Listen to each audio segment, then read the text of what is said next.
할렐루야. 예, 설 모두 잘 보냈습니까? 예. 오늘 이제 오병이에 대한 얘기를 여러분에게 하려고 합니다. 이 떡에 대한 얘기예요. 여러분, 우리나라는 옛날부터 배고파가지고 떡에 대한 속담이 굉장히 많습니다. 그죠? 여러분이 아는 떡에 대한 속담이 뭐가 있습니까? 예? 떡 본 김에 제사 지낸다. 그림에 떡이다. 떡 주무르듯이 한다. 뭐 지 마음대로 하는 거 뭐 떡 주무르듯이 한다 그러잖아. 떡 먹기 전에 뭘 한다?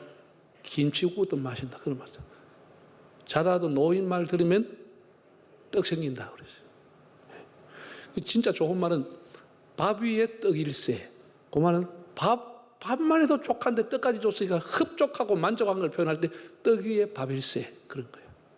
그런 것도 알아놓고 써보면 재미있어. 또 이런 말도 있어. 날떡국에 입천당 띄인다. 그런 말도 있어. 제대로 안 된 떡국에 퍽퍽퍽 끓여가지고 빨리 꺼내가지고 먹었는데 날떡국에 입천당만 띄고 별로 덕이 없다는 거예요. 그런 말, 하여튼 그런 떡에 관계되는 얘기가 굉장히 많아요. 많은데 오늘 또 떡에 관한 얘기예요. 떡에 관한 얘기야. 예수님 살던 시대에는 사람들이 밥을 하루에 2끼밖에 못 먹었어요. 그것도 배불리 먹지 못했어요. 보리떡이나 이렇게 먹었어요. 우리 옛날에 춘궁기를 생각하면 돼요. 예. 그 춘궁기 때 뭐 먹을 게 없으니까. 예. 봄떡은 새님도 먹는다 그런 말이 있어요. 새님이라고 집에 들어앉아가 조용하게 남한테 체면체력 있는 사람도 봄에는 먹을 게 없으니까 봄떡은 들어박혀 있는 새님도 나와 얻어먹는다 그랬어요. 그러니 뭐 그렇게 배고플 때에 2끼 먹고 있을 때 로마가 다 수탈해 갔어요. 이걸 배경으로 해서 이제 예수님께서 그 호수 주변에 지금 가면 5병이 7병이 했던 장소 이제 표지석이 있어요. 그 갈릴리 호수 옆에 예수님이 자연 바람을 이용해 가지고 조금 언덕에서 서면은 10,000명 이상 사람들에게 마이크 없이 충분히 설교할 수 있는 그런 위치였어요. 오늘 3가지 얘기를 듣는데 첫째는 예수님에게 긍휼의 마음, 이걸 우리 본받자는 겁니다. 불쌍히 여기는 마음이 있었다는 거예요. 사복음서에 다 기록되어 있는데, 자, 마태복음 한번 보겠습니다. 마태복음 14장, 예수께서 나오사 큰 무리를 보시고 불쌍히 여기사 그 중에 있는 병자를 고쳐주시니라. 저녁이 되며 제자들이 나와 이르되 이곳은 빈들이요 때도 이미 저물었으니 무리를 보내어 마을에 들어가 먹을 것을 사 먹게 하소서. 또 15장에 보면 며칠이 지나고 난 이후에 예수께서 제자들을 불러 이르시되 내가 무리를 불쌍히 여기노라. 그들이 나와 함께 있은지 이미 사흘이며 먹을 것이 없도다. 길에서 기진할까요? 굶겨보내지 못하겠노라. 그러니까 성경 곳곳에서 예수님의 마음이 나오는데 어떤 마음이냐? 무리를 보실 때마다 불쌍히 여기는 마음을 가졌다는 거예요. 불쌍히 여기다. 엘레에오라고 하는 헬라어 이 단어는 치근히 여기다. 동정심을 갖다. 불쌍히 여긴다. 이게 긍휼이라는 단어입니다. 긍휼. 영어로는 mercy, 혹은 compassion 이렇게 compassion 이렇게 부르는데 불쌍히 여겼다는 것이죠. 이게 주님의 마음이라는 거예요. 주님의 마음. 우리가 예수님을 닮아가는 길, 예수님의 제자가 되려면 주님의 마음이 뭔지를 알아야 되고 그 마음을 배워야 되지 않겠어요? 주님은 불쌍히 여기는 마음을 가졌다는 거예요. 긍휼의 마음. 주여 우리 무리를 불쌍하게 여기사. 하나님 불쌍히 여기달라는 기도가 찬양에 나와 있습니다. 무거운 짐을 나 홀로 지고 견디다 못해 쓰러질 때 어떻게? 불쌍히 여겨 구원해 주리 은혜 주님 오직 예수. 네, 불쌍히 여긴다. 시편 103편에 보면 다윗의 이런 말씀을 했습니다. 아비가 자식을 불쌍히 여김같이 여호와께서 자기를 경외하는 자를 불쌍히 여기시느니라. 하박국 3장에 보면 하박국의 간절한 기도가 나와 있는데 아수르 군대가 천내로 온다는 소식을 듣고 하나님 앞에 드린 기도입니다. 하나님, 진노 중에라도 긍휼을 잊지 마옵소서. 하나님이 진노하시고 심판하시다가 우리를 불쌍히 여겨달라는 애절한 기도를 드렸습니다. 베드로서를 읽어보면 베드로가 이렇게 말했습니다. 전에는 너희가 내 백성이 아니더니 이제는 내 백성이요 전에는 긍휼을 얻지 못하더니 이제는 긍휼을 얻는 자가 되었느니라. 하나님 앞에 돌아온 자의 축복이 뭐냐? 하나님의 긍휼의 대상이 됐다는 거예요. 하나님이 불쌍히 여기는 사람이 됐다는 것이죠. 네? 네. 여러분, 예수님의 복음은 긍휼의 복음이라는 것을 아셔야 합니다. 지금 우리 교회가 코로나 때문에 사회로부터 무슨 여러 가지 공격을 받고 비판을 받고 신뢰가 잘못 추락해 간다. 교회가 잘못한 부분이 있죠.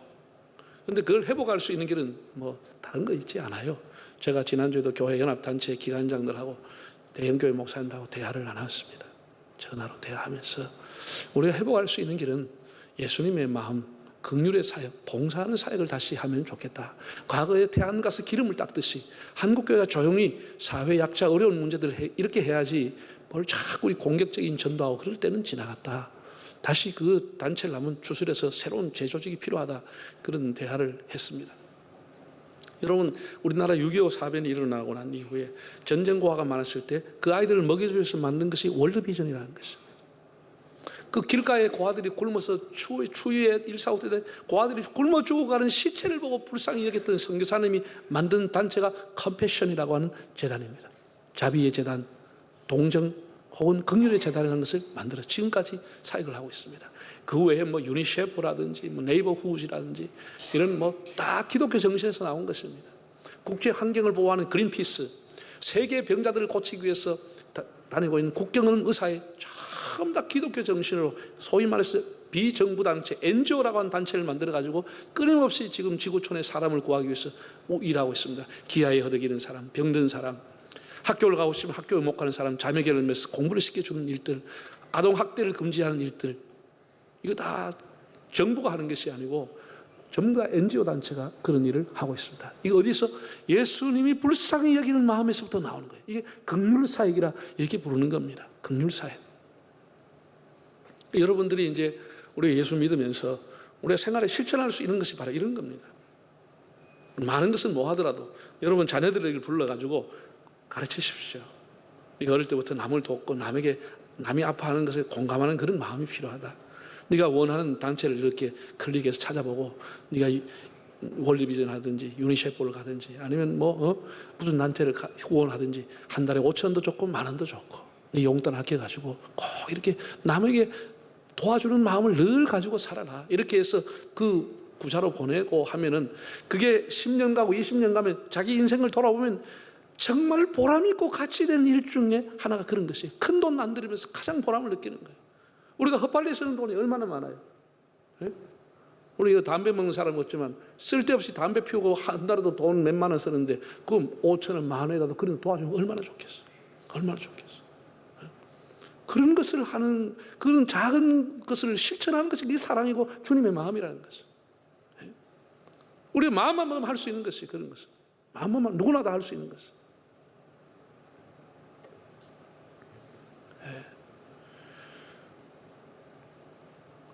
긍휼히 여기는 사람이 결국은 긍휼히 여김을 받게 되는 거예요. 하나님 앞에.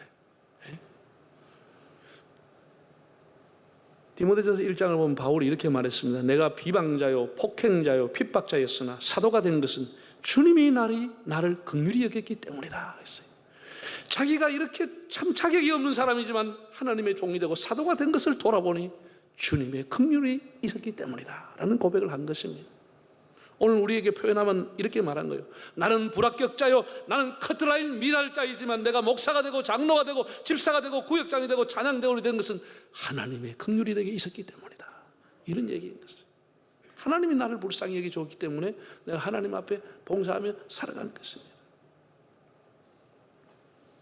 이 실화인데 1930년대 뉴욕에서 일어난 일입니다.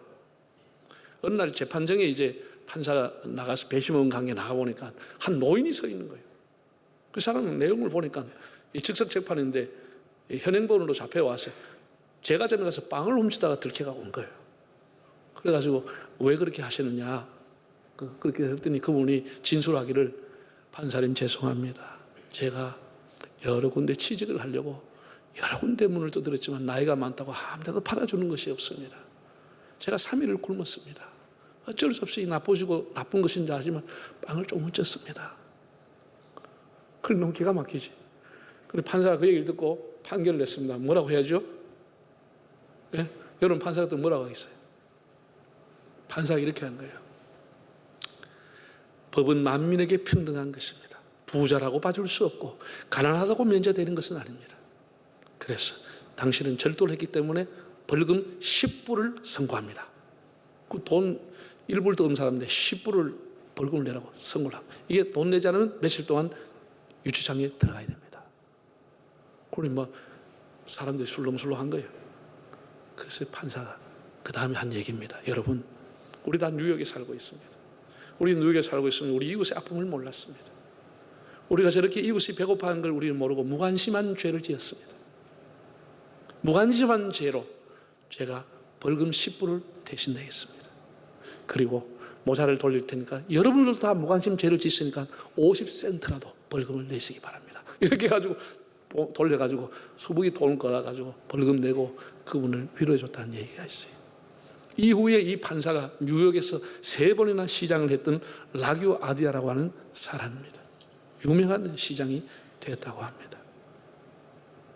긍휼이라고 하는 것은 감정이 아닙니다.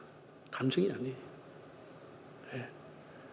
여러분, 내가 이 비유하려고 그러면 긍휼이라고 하는 것은 연필, 우리가 뭘 쓰고 하잖아요. 연필 끝에 달려있는 부드러운 지우개와 같은 것이 긍휼이라고 하는 겁니다. 아무리 연필이 똑똑하게 써도 실수가 하는 거예요. 지저분해지고 잘못 적게 되는 거예요. 그럼 지우개가 없으면 어떻게 해요? 찢을 수밖에 없는 거예요. 버릴 수밖에 없는 거예요. 잘못되면. 그 지우개를 가지고 지워주는 것입니다. 우리가 사람의 아픔을 정죄하고 비판하고 욕하고 그렇게 하는 것보다 긍휼이라는 지우개로 지워주라는 것이에요. 그 사람을 감싸주라는 거예요. 다시 한번 기회를 주라는 것이에요. 이게 긍휼이라고 하는 것이에요. 긍휼이라고 하는 것이에요. 우리에게 지금 필요한 것은 우리 시대에 이런 긍휼의 지우개가 필요하지 않습니까? 다 똑똑해 날치면 어떻게 되겠습니까? 그 사람을 감싸주고 도와주고 그 사람과 함께 아픔을 손을 잡아주는 그 실수에 대해서 그 사람을 다시 만회할 수 있는 기회를 줄 수 있는 긍휼의 지우개라고 하는 것이 있을 때 그 사람이 다시 일어나게 되는 것입니다. 짓밟는 것보다. 누가 실수 안 하는 사람 어디 있어? 예수님께서 사도 바울이 보면 예수 그리스도 옷 입자고 했어. 그 옷이 뭐냐? 긍휼의 옷을 입으라는 거예요. 긍휼의 옷을 입고 상대를 보라는 거예요. 정죄의 옷을, 비판의 옷을 입지 말고 서로를 배려하는 긍휼의 옷을 입어라. 금년 우리가 선한 능력으로 살아가자고 파종 찬송할 때마다 하는데, 선한 능력이라고 하는 것이 긍휼의 옷을 입고 긍휼을 작은 것이지만 실천하는 것입니다. 불쌍히 여기는 마음, 이게 주님의 마음이라고. 두 번째는 예수님께서 빌립에게 넌지시 이렇게 말씀을 했습니다. 이 많은 사람 어디서 떡을 구해서 먹이지? 이렇게 물어봤습니다. 자, 6장 6절을 읽어보겠습니다. 이렇게 말씀하시면 신이 어떻게 하실는지를 아시고 빌립을 뭐 하자고? 시험해 보려고 하셨다. 빌립이라고 하는 사람을 테스트해 보려고 했다라는 거예요. 한번 제자들의 믿음을 보시려고 예수님이 그렇게 물어봤다는 것이, 테스트했다는 것이죠. 빌립이라고 하는 사람은 참 아주 합리적이고 상식적이고 그런 통념상 그렇게 누구나 얘기할 수밖에 없습니다. 예수님, 여자와 아이 외 5,000명이라고 하면 최소한 10,000명 이상은 모였는데, 최소한 10,000명 이상은 모였는데 이 사람들 배불리가 아니고 조금씩이라도 한 뒤라도 주려고 하면 200데나리온의 떡이 있어야 됩니다. 200데나리온, 노동자의 하루 폰값이 1데나리온이니까 200명이 일한 폰값 값. 우리 하루에 5만 원 같으면 얼마지? 200데나리온 1,000만 원. 하루에 일당이 10만 원 같으면 2,000만 원이 필요하다는 거예요. 200데나리온의 떡을 가져온다 그래도 배불리 못 먹고 최소한 그냥 조금 돌아갈 정도인데 돈도 없고 빵집도 없고 예수님 안 됩니다. 돌려보내야 된다. 이렇게 얘기했다는 것이죠. 누구나 다 그렇게 얘기할 수 있죠. 그런 거. 이게 이제 빌립의 아쉬운 점입니다. 아쉬운 점입니다. 우리가 교회에 나와서 신앙생활하고 성경을 배우고 하는 이유가 뭐냐? 하나님과 나는 다르다고 하는 것을 배우기 위함인 것입니다. 하나님의 수준과 내 수준, 하나님의 능력과 내 능력이 같으면 뭐 달라고 우리가 기도해요? 뭐 달라고 교회 굳이 나와요?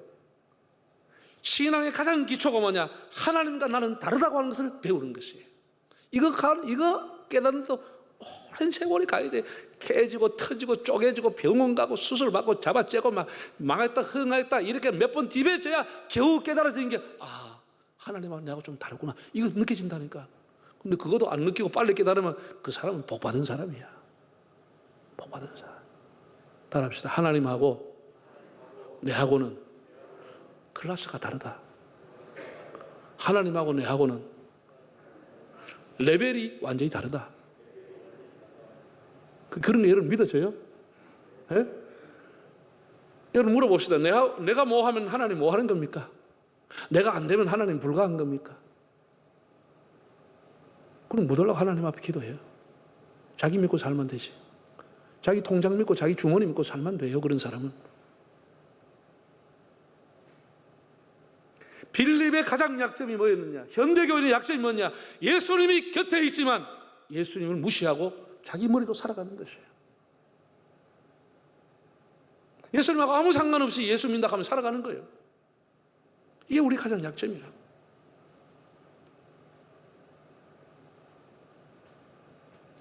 여러분 우리가 코로나 때문에 직장에 문 닫은 분도 많습니다. 우리 교회 안에도 굉장히 어려움 당하는 분 계세요.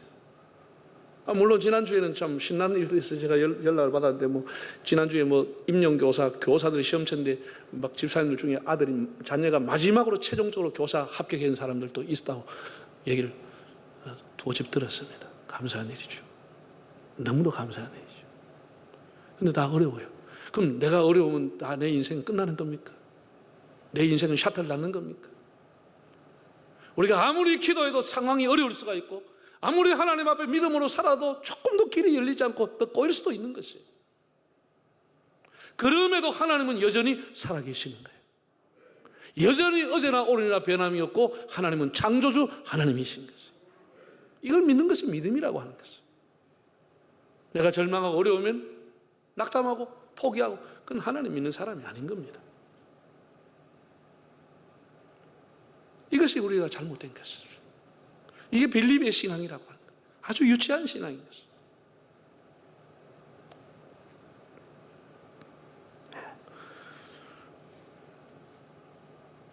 우리가 원치 않은 상황이 일어난다 할지라도 하나님은 여전히 하나님이시다 라고 하는 믿음, 하나님이 임마누엘로 여전히 나와 함께 하신다는 이 믿음이 있을 때 우리는 어려움을 극복할 수가 있는 것입니다. 세 번째 이야기입니다. 육신의 떡과 생명의 떡에 대해서 말씀을 드리겠습니다. 예수님께서 500여의 사건이 일어나고 난 이후에 그 다음날 군중이 더 많이 모였습니다. 그럴만 하지요. 여러분 이거 듣도 보도 못한 일이 눈앞에서 일어난 겁니다. 30달년 된 병자가 일나쁘지요. 문둥병자가 일나쁘지요. 마구 요만한 도시락 가져와서 그 수많은 사람, 그것도 냄새 맡은 게 아니고 다 배불리 먹고 역두강존이 남았죠. 이걸 본 사람이 밤에 잠이 오겠습니까? 안 오겠습니까? 잠이 안 오겠죠. 잠이 안 오죠. 설레어서. 그래서 막 치는 척 다 막 휴대폰 해가지고 내일 가자 이래가지고 다 그 다음날 인상태가 더 나쁜 거예요. 더 많은 사람이 모여온 거예요. 예수님께서 그들을 보고 하신 말씀입니다. 자, 6장 26절, 27절, 35절 한번 읽어보겠습니다. 예수께서 대답하여 이르시되 내가 진실로 진실로 너에게 이르노니 너희가 나를 찾는 것은 표적을 본 까닭이 아니요 떡을 먹고 배부른 까닭이로다. 썩을 양식 위하여 일하지 말고 영생하도록 있는 양식을 위하여 하라. 이 양식을 인자가 너에게 주리니 인자는 아버지 하나님께서 인치신 자니라. 또 35절 예수께서 이르시되 나는 생명의 떡이니 내게 오는 자는 결코 줄이지 아니할 터이요 나를 믿는 자는 영원히 목마르지 아니하리라. 유대인들은 들떠 있었습니다. 오늘 또 무슨 신기한 일을 할까? 오늘 무슨 일이 벌어질까? 잔뜩 기대하고 예수님 보는데 예수님이 이렇게 말했습니다. 너희가 오늘 나를 따라온 것은 떡을 먹고 배부른 까닭이다. 참 핵심을 찔린 것이죠. 양심을 찔린 것이죠. 내가 이렇게 사방에서 모여온 것은 오늘 떡을 줄까 싶어서 왔다. 그러나 내가 바로 생명의 떡이다. 나를 먹는 사람 살게 된다. 내 살을 먹고 내 피를 마시는 사람이 영원히 살게 되는 나는 살아있는 떡, 생명의 떡, 신령한 떡이다. 예수님이 이렇게 말씀한 거예요. 얼마나 중요한 말씀인데 사람들이 이해를 했겠습니까? 그 당시에 이해를 했겠습니까? 자, 아주 중요한 얘기니까 한번 읽어보겠습니다. 48절부터 56절까지. 자, 읽어봅시다. 내가 곧 생명의 떡이니라. 너희 조상들은 광야에서 만나를 먹었어도 죽었거니와 이는 하늘에서 내려온 떡이니 사람으로 하여금 먹고 죽지 아니하게 하는 것이니라. 난 하늘에서 내려온 살아있는 떡이니 사람이 이 떡을 먹으면 영생하리라. 내가 줄 떡은 곧 세상의 생명을 위한 내 살이니라 하시니라. 그러므로 유대인들이 서로 다투어 이르되 이 사람이 어찌 능히 자기 살을 우리에게 주어 먹게 하겠느냐. 예수께서 이르시되 내가 진실로 진실로 너희에게 이르노니 인자의 살을 먹지 아니하고 인자의 피를 마시지 아니하면 너희 속에 생명이 없느니라. 내 살을 먹고 내 피를 마시는 자는 영생을 가졌고 마지막 날에 내가 그를 다시 살리리니 내 살은 참된 양식이요 내 피는 참된 음료로다. 내 살을 먹고 내 피를 마시는 자는 내 안에 거하고 나도 그의 안에 거하나니. 이렇게 말씀하신 거예요. 네. 구약 시대에 모세 시대에 이스라엘 백성들은 광야 생활하면서 날마다 하나님 주신 만나를 먹었습니다. 만나를 먹고 그들은 생존했습니다.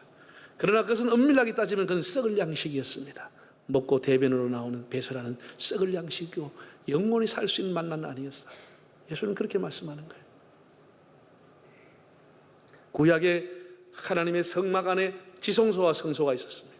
그 지성소 안에서 일주일에 한 번씩 제사장들이 바꾸는 떡, 새로운 떡. 그 떡은 다가올 생명의 떡에 대한 그림자요 상징이었다. 이렇게 말씀하는 거예요. 내가 바로 실제적인, 이제 그림자가 아닌 실제적인 생명의 떡이고 살아있는 떡이라고 주님이 말씀하는 거예요.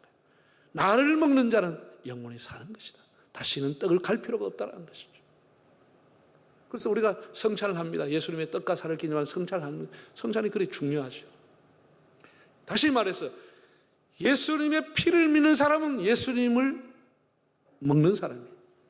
예수님을 믿는 사람. 예수님의 살을 먹는다고 하는 것은 예수님을 십자가를 믿는다, 그런 의미와 동일한 것이에요. 예수님의 십자가의 사건을 믿는 것은 예수님을 먹는 것과 동일한 것이고 그것은 바로 영생의 길이다. 예수님이 그렇게 말씀해 주신 것입니다. 우리가 성경을 읽고 있습니다. 그 성경 날마다 읽는데 신령한 떡이라고 합니다. 우리 영혼의 양식이라고 그러죠. 생명의 양식이라고 합니다. 그건 영혼으로 갈 수 있는 길인 것입니다. 영혼으로 갈 수 있는 길인 것입니다.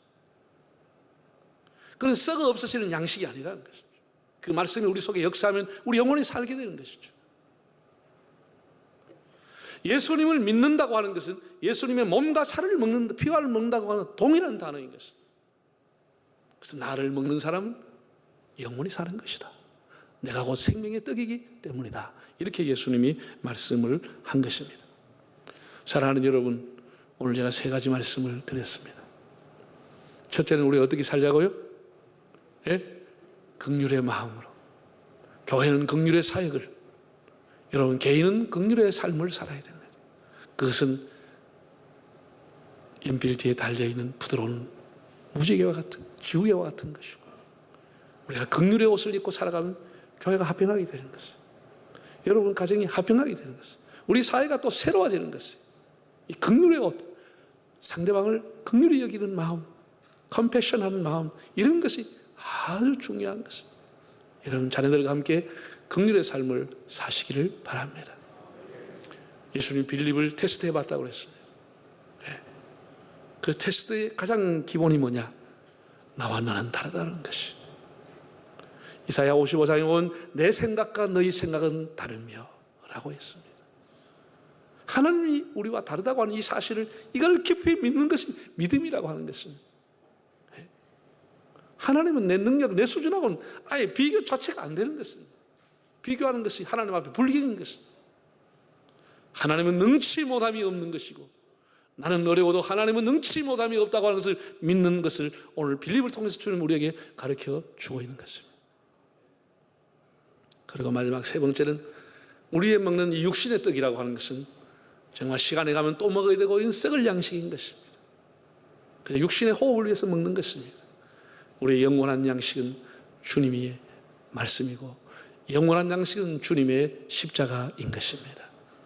주님이 십자가를 통해서 그 살을 찢고 그 피를 주신 그것을 믿을 때 우리는 영원한 생명으로 들어가게 된다는 사실입니다. 오늘 이 놀라운 진리를 다시 깨닫고 한 주간도 주님과 동행하는 삶이 되시기를 바랍니다.